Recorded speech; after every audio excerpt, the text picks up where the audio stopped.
नोएडा स्थित मारवा स्टूडियो में 3 दिवसीय 8वां ग्लोबल लिटरेरी फेस्टिवल के दूसरे दिन आज के समाज पर ओटीटी का प्रभाव एवं सिनेमा जगत के बदलते स्वरूप पर चर्चा की गई। कार्यक्रम में साहित्य और मीडिया जगत से जुड़े देश विदेश से बड़े अतिथियों ने अपनी उपस्थिति दर्ज कराई। कार्यक्रम में वेनेजुएला की एम्बेसडर कोरुमोटो गोडाय काल्डेरो, अर्जेंटीना के ambassador doctor Amarendra Khatua, Romania की से एरमनिया रेस्क्यू, प्रसिद्ध निर्देशक, लेखक एवं अभिनेता भारत दाभोलकर, लेखक और पत्रकार राजेश बादल, लेखिका और फिल्मकार लवलिन थडानी, लेखक एस शर्मा, फेस्टिवल डायरेक्टर सुशील भारती सहित कई अन्य गणमान्य लोग मौजूद रहे।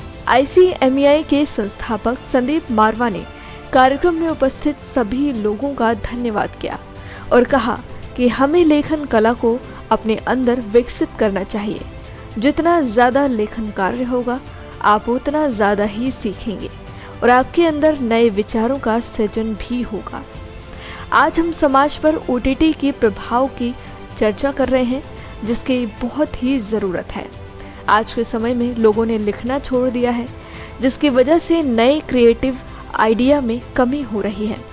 आज के समय में लोग OTT प्लेटफॉर्म को ज़्यादा पसंद कर रहे हैं, लेकिन समाज पर इसके कुछ नकारात्मक प्रभाव भी पड़ रहे हैं, जिस पर हमें गंभीरता से विचार करने की ज़रूरत है। कार्यक्रम में एस शर्मा की किताब बहके कदम की लॉन्चिंग हुई और इस किताब के बारे में बताया गया। कार्यक्रम में एक सत्र सवाल जवाब का भी रखा गया था, जिसमें लोगों ने बड़े ही उत्साहपूर्वक भाग लिया। मारवा स्टूडियो द्वारा कार्यक्रम में Deen Dayal Upadhyaya forum poster launching भी लॉन्च किया गया। कार्यक्रम में आए सभी अतिथियों को संदीप मारवा द्वारा मोमेंटो देकर सम्मानित किया गया। इस कार्यक्रम के अंत में उपस्थित सभी अतिथिगण संदीप मारवा और स्टूडेंट का धन्यवाद ज्ञापन किया गया। देखिए, जो ये प्रोग्राम आज हुआ है और जिसके तहत ये चल रहा है, ग्लोबल लिटरेचर फेस्टिवल के तहत, तो मैं आपको बता दूं कि मैं जब से ये शुरू हुआ है तब से मैं हर साल आपके इस फेस्टिवल में आ रहा हूं और हर साल ये बहुत आगे जा रहा है, बहुत ऊंचे जा रहा है और मैं कहता हूं कि यहाँ के स्टूडेंट्स बहुत लकी हैं। I am in this field since last 46 years और हम लोगों को उस समय ये फैसिलिटी नहीं थी, तो यू आर वेरी लकी। बहुत ही आप लोगों के लिए अच्छी बात है कि आप इस तरह का आपको एक एटमॉस्फेयर मिल रहा है और संदीप मारवा जैसा लीडर मिल रहा है जो आप लोगों के बारे में सोचता है। 8th ग्लोबल लिटरेरी फेस्टिवल में आए, क्या कुछ कहेंगे? OTT पे काफ़ी चर्चा हुई, क्या समस्या आपके नज़रिए से OTT के लिए? तो चर्चा ये थी कि OTT के माध्यम होने से, पॉपुलर होने से क्या रीडिंग हैबिट्स कम हो गई हैं। तो मैंने ये कहा कि कम तो हो गई, OTT के नहीं, सोशल मीडिया के माध्यम के होने से रीडिंग हैबिट्स कम हो गई हैं। बिकॉज आजकल यंगस्टर्स, लोग कहते हैं कि youngsters WhatsApp forward, Facebook forward, इस पर ज़्यादा डिपेंड करते हैं। तो reading has become less.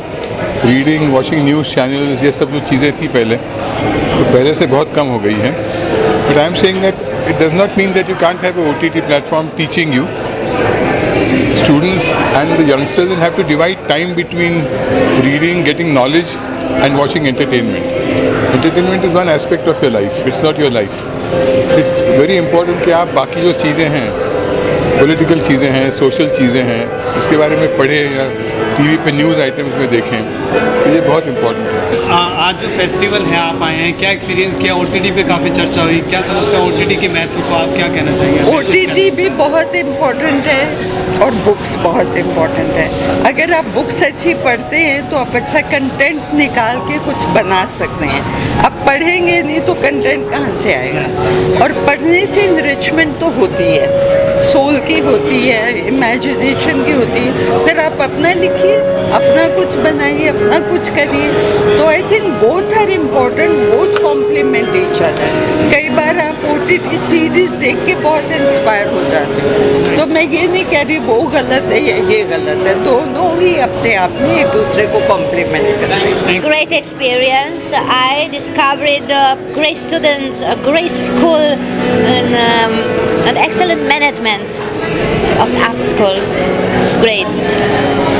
So, what do you think literally? About literary, I think it is my thought that we are in a digital era, but we must forget our roots. Simple advice: read. A book is a journey. And first step is a journey, and depends on you when and where you want to travel. Don't tell me Bahamas. It's just spiritual. What do you say about Sandeep Markar? Is a great person of culture. I admire him very much. I am here because of his invitation, because I respect him and I admire. के programme का theme था OTT समाज पर इसका दुष्प्रभाव क्या है, तो इसके बारे में आप क्या बोलना चाहेंगे? हमारे 8वें ग्लोबल लिटरेरी फेस्टिवल का ये दूसरा दिन है और कल की तरह ही आज उतना ही ज़ोरों पे जोश है और तांता लगा हुआ है। कल भी तकरीबन 3-4 हज़ार लोग यहाँ पर फेस्टिवल का हिस्सा बने। आज भी मुझे लगता है कि इतना ही कुछ नंबर हो जाएगा और कल हम लोगों ने तकरीबन 14 इवेंट पार किए और आज तकरीबन 12-13 इवेंट सुबह से लेकर शाम तक होंगे, जिनमें विभिन्न किस्म की एक्टिविटीज़ की जाएंगी। अभी ही हाल में जो सेमिनार ख़त्म हुआ है उसके अंदर हम लोगों ने इस बात की चर्चा की कि OTT के आने से क्या पढ़ने लिखने पे प्रभाव पड़ा है। बिल्कुल पड़ा है, कहीं ना कहीं हर चीज़ का असर होता है। Wherever there is an action there is a reaction, ये एक पुरानी कहावत है। जब भी कोई हरकत होती है तो उसका कहीं ना कहीं असर होता है और सबसे बड़ा जो असर हुआ है वो खुली भाषा का हुआ है कि OTT के पास क्योंकि कोई लगाम नहीं है बाकी टेलीविज़न चैनलों की तरह, और दूरदर्शन तो खैर है ही सरकारी, तो बहुत सारी खुल के भाषा सामने आ रही है।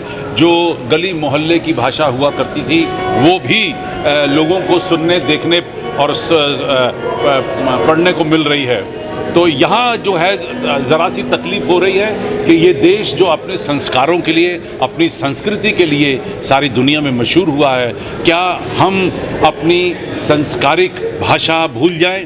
ये सवाल था और इस पे बहुत ज़बरदस्त चर्चा हुई। लोगों ने दोनों तरफ की बात की क्योंकि आज़ादी है इस मुल्क के अंदर बोलने की, हर आदमी अपनी विचारधारा को पब्लिक के सामने रख सकता है और दोनों तरफ की आपको ऑडियंस मिलती है। कोई पॉजिटिव में बोलता है तब ताली बजती है, कोई नेगेटिव में बोलता है तब ताली बजती है। तो हमारा तो काम ऑर्गेनाइज़ करना था, जो एक बहुत शानदार सेमिनार अभी ख़त्म हुआ है।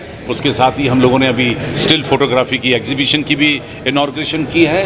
बहुत खूबसूरत चित्र हमारे AAFT school of still photography ने यहाँ पर पेश किए हैं। उनको देखने के बाद यहाँ पर जो वेनेजुएला की एम्बेसडर मौजूद थी और बम्बई से भरत जी, जो कि चर्चित एडवर्टाइजिंग के इस वक्त सबसे बड़े नाम माने जाते हैं, उन्होंने बेहतरीन तारीफ़ की है और मुझे लगता है कि वाकई में सारे फ़ोटोग्राफ्स इतने खूबसूरत हैं कि इसने मुझे मजबूर कर दिया है कि हम जल्द ही अपनी एक कॉफ़ी टेबल बुक भी लाएंगे। चर्चा की गई, क्या लगता है कि समाज पे कितना प्रभाव डाल रहा है OTT प्लेटफॉर्म? बहुत अधिक प्रभाव डालता है, मेरे जैसे लोगों पे भी प्रभाव डालता है। मैं आज भी उतना ही एक्टिव हूँ जितना पहले था आप लोगों की एज में। मीडिया का बहुत प्रभाव है, मीडिया ड्राइव्स द पीपल, उनकी थिंकिंग को बदलता है और वो बहुत ज़रूरी है।